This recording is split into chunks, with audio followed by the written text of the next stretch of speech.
राधा स्वामी जी, आज की वीडियो में हम बात करेंगे कि आत्मा का अंधकारमय समय कौन सा होता है और उस अंधकार में के समय को हम कैसे दूर करें। तो वीडियो पे आते हैं। अपनी अविचल भक्ति तथा कठोर आध्यात्मिक अनुशासन के बावजूद प्रभु प्राप्ति से पूर्व तुकाराम को आत्मा के अंधकारपूर्ण समय में से गुजरना पड़ा। उसकी उदासी, परेशानी, बेचैनी, संदेह और दुख का ऐसा दौर हर भक्त के जीवन में आता है। ऐसी मानसिक अवस्था में तुकाराम प्रभु से प्रार्थना करते हैं।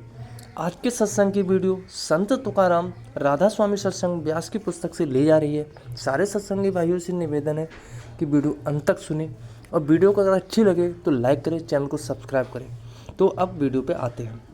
वो कहते हैं कि मुझ में योगा अभ्यास करने की शक्ति नहीं, ना ही मुझ में आध्यात्मिक साधना की अन्य रीतियों का ज्ञान है। चाहे मैं तुमसे मिलाप के लिए अत्यंत व्याकुल हूँ, पर मुझ में नाम साधना करने की शक्ति नहीं। अब मैं क्या करूँ? मैं तुमसे मिलने को तड़प रहा हूँ। हे करुणा निधान, तुम्हें छोड़ मैं किसके पास जाऊँ? तुकाराम को लगता था कि उनमें प्रभु तक पहुँचने के लिए आवश्यक साहस और शक्ति का अवश्य अभाव है। उन्हें संदेह होने लगा कि प्रभु कभी उन्हें दर्शन देगा भी या नहीं। सोच में डूबे वे कहते हैं कि मेरी नाम साधना में इतनी कमी है कि मुझे चिंता हो गई कि तुम मुझे अपना बनाओगे या नहीं, मुझे तुम्हारा दर्शन होगा या नहीं, तुम मुझसे बोलोगे या नहीं, मुझे याद करोगे या नहीं। वे प्रभु से विनती करते हैं कि मुझे अभ्यास में गहन एकाग्रता प्रदान करो। मुझ में उस युवती की सी एकाग्रता हो जो सिर पर पानी के कई घड़े रखे गाती हुई पैदल घर जाती है और जिसे उस समय अपने हाथों से कुछ घड़ों को संभालना नहीं पड़ता। तुकाराम ने वीरान पहाड़ियों पर जाकर लंबे समय के लिए अभ्यास में बैठना शुरू कर दिया।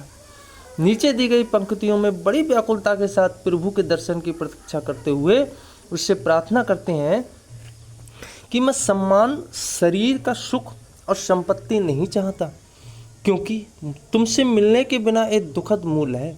आओ और मुझसे मिलो। बौद्धिक ज्ञान का कोई लाभ नहीं, रिद्धि सिद्धि भी व्यर्थ है। परंतु प्रभु ने उन पर कृपा नहीं की, उनकी प्रार्थना नहीं सुनी। वे बेचैन हो उठे और कहते हैं कि हे प्रभु, तुमसे मिलने की लालसा है, परंतु अभी तक मेरे प्रयत्न सफल नहीं हुए। शायद अभी समय नहीं आया।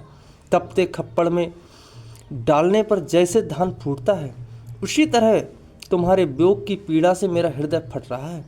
तुकाराम प्रार्थना करते रहे और अपने सतगुरु तथा उनके लिए नाम में अडिग विश्वास के साथ पहले से ही अधिक साधना करने लग गए।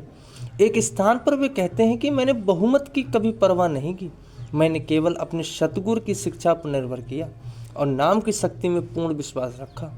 मैंने अपने शरीर का बिल्कुल परवाह नहीं करते और कई बार उन्होंने निरंतर कई दिनों तक कुछ नहीं खाया।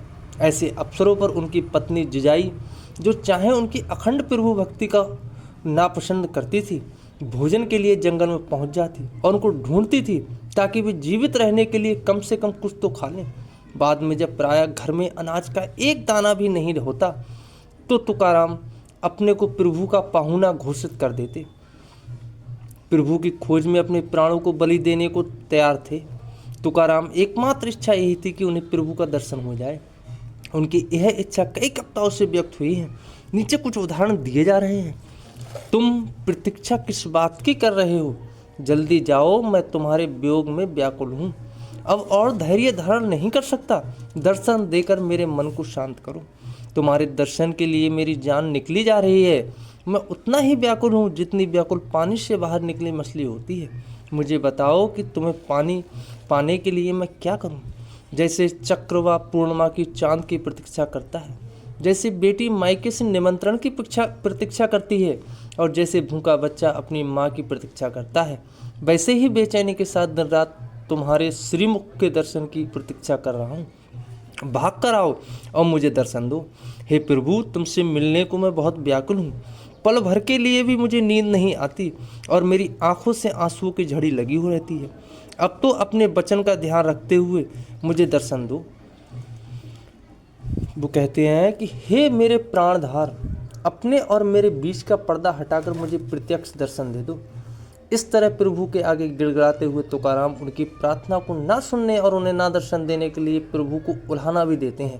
कहते हैं, तुम मेरे हृदय के इतने निकट हो, फिर मेरी इस आतुरता को तुम्हें पता क्यों नहीं चलता? हे गुण रहित निष्ठुर प्रभु, तुम्हारे आगे रोते रोते मेरा गला फटने को हो रहा है। मेरे मन की शांति क्यों नहीं मिलती? मेरी इंद्रियों ने अभी तक अपना काम करना बंद नहीं किया। अब भी तुम मुझसे रुष्ट क्यों हो? क्या मेरे पापों का अभी तक नाश नहीं हुआ? एक साथ ही तुकाराम यह भी जानते हैं कि प्रभु की कृपा के बिना उनका उसे पाने के लिए सफल नहीं होगा। मेरा कठोर परिश्रम निष्फल रहा। अब मेरी आशा तुम्ही में केंद्रित है। अन्यथा परमात्मा ने उनकी प्रार्थना सुन ली और उन्हें अपनी कृपा की झलक दिखा दी। उन्हें उसका दर्शन हुआ और वे परमात्मा के चरणों में नतमस्तक हो गए, आनंद विभोर हो उठे। कहते हैं कि मुझे प्रभु के श्रीमुख का दर्शन हुआ, इससे मुझे अपार आनंद मिला। मेरा मन उसकी ओर आकृष्ट हुआ और मैं दोनों हाथों से उसके चरणों से लिपट गया। उसे निहारते हुए मेरी सारी मनोव्यवस्था दूर हो गई और मेरी खुशी बढ़ती गई। लेकिन जब तुकाराम को पुनः दर्शन नहीं हुआ तो उनके आनंद का अंत हो गया, उनका हर्ष लुप्त हो गया। वे गहरे दुख में डूब गए। अपने से पहले और बाद में आने वाले बहुत से भक्तों की तरह उन्होंने भी ये जान लिया कि प्रभु के धाम की यात्रा एक ऐसी चढ़ाई है जिसमें अनेक बार उतार चढ़ाव आते हैं। चढ़ाव की प्रभु की दया महर की झलकों के रूप में आते हैं और उतार निराशा की गहराइयों के रूप में आते हैं। फिर निराश तथा मन स्ताप का यह ज्वर धीरे धीरे उतरने लगा और कोई भी सुख या दुख सदा नहीं रहता। तुकाराम के मन के सामने धुंध हट गई और वह धीरे धीरे शांत होने लग गए। दृढ़ निश्चय और विश्वास के साथ तुकाराम प्रभु दर्शन के प्रयास में जुटे रहे। नीचे इन मन स्थिति में वे प्रार्थना करते हैं कि हे प्रभु, मेरी आँखें सदा तुम्हारे रूप पर टिकी हुई है। तुम्हारा रूप बहुत सुंदर है, तुम्हारा नाम बहुत मधुर है। मुझे सदा के लिए अपना प्रेम दे दो।